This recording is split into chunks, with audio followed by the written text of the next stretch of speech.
Ale prawdziwa, że tak powiem, prawdziwy teatr to są moje dalsze zmagania z Dostojewskim. Po Biesach Jerzy Sztur, którego bardzo wysoko ceniłem, który grał potem w Biesach tak samo to, co grał Wojciech Przoniak, kiedy Wojciech Przoniak odszedł ze Starego Teatru. Powiedział do mnie: słuchaj, jestem w dobrym wieku, zrób Zbrodnię i karę. Mógłbym zagrać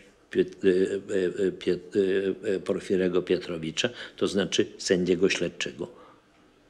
Pomyślałem, w tym coś jest dobrego. Dlatego, że zwykle grają to starzy aktorzy. To jest fantastyczna rola i starzy aktorzy nie wypuszczą jej, nie dadzą.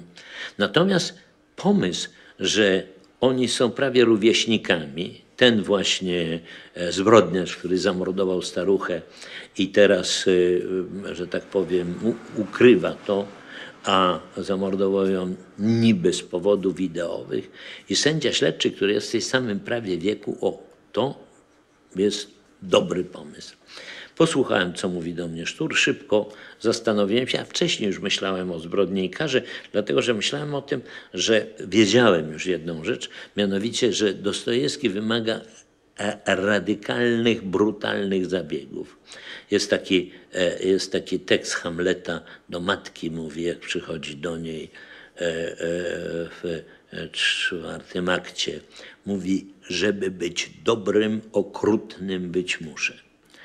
I to jest zadanie kogoś, kto chce zrobić z Dostojewskiego spektakl. Musi być okrutny, to znaczy musi odrzucić.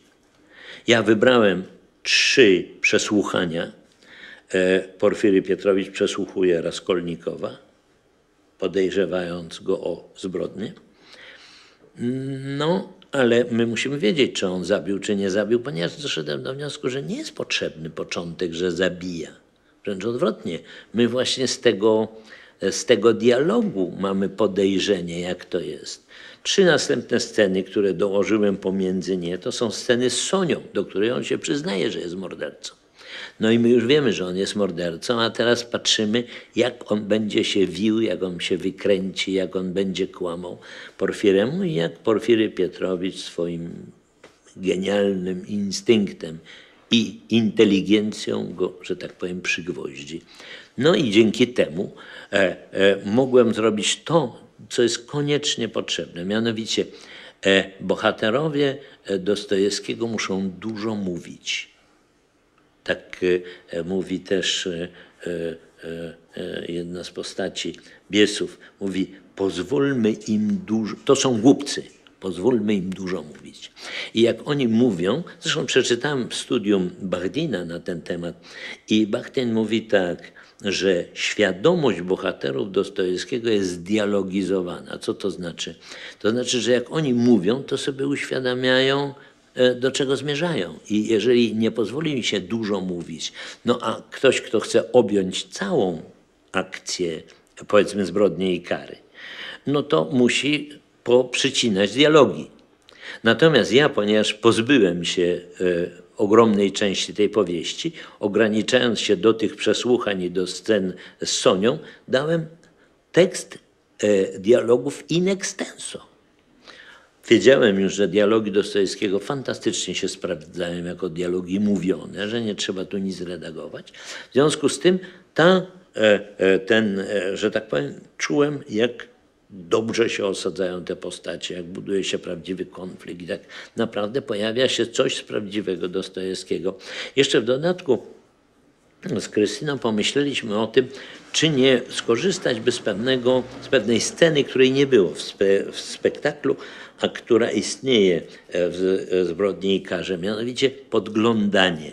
Jest człowiek taki, który podgląda, podsłuchuje.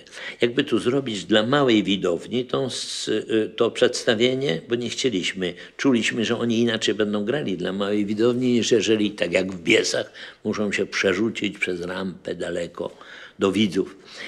Że zrobimy małą widownię na 100-120 osób najwyżej, nawet może mniejszą, i wybudujemy takie pomieszczenia, które będą odgrodzone ścianami szklanymi, drzwiami, jakimiś zakamarami. Krótko mówiąc, oni grają dla siebie, a my siedzimy zdziwieni, że my to widzimy i tak nie jesteśmy pewni, czym mamy prawo w ogóle to widzieć. Oni tak dalece są, że tak powiem, zajęci sobą i tym, co się dzieje. To dobrze bardzo się sprawdziło na scenie i myślę, że to było jedno z 2, 3 najlepszych decyzji, jakie podjęłem, żeby zrealizować coś w teatrze.